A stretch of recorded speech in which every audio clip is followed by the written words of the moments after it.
Hi everyone, welcome to my channel তিথিস time.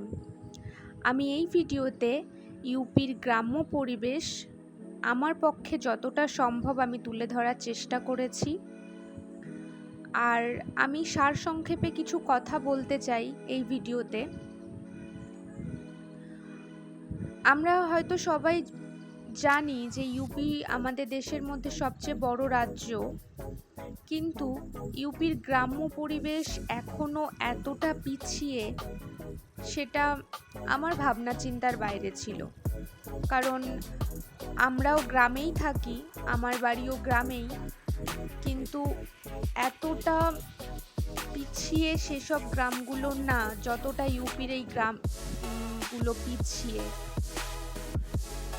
Because আমি যখন first time ইউপিতে আসি তখন তো আমার ট্রাস্টই হয়নি যে এখনও মানুষ এরকম মানে গ্রাম্য পরিবেশে বসবাস করে।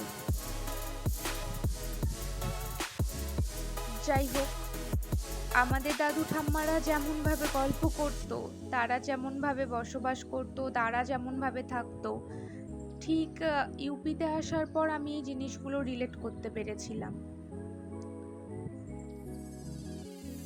তো এখানে এক জায়গা থেকে আর এক জায়গায় যেতে বেশ খানিকটা সময় লেগে যায়, কারণ চারপাশে শুধু মাঠ, জমি প্লাস এই ধরনের গাছ পুরো ভর্তি।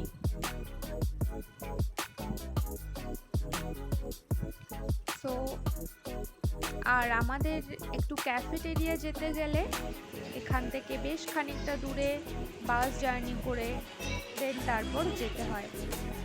তাই মাঝে মাঝে আমরা একটু সেখানে গিয়ে টাইম কাটিয়ে আসি আর কি।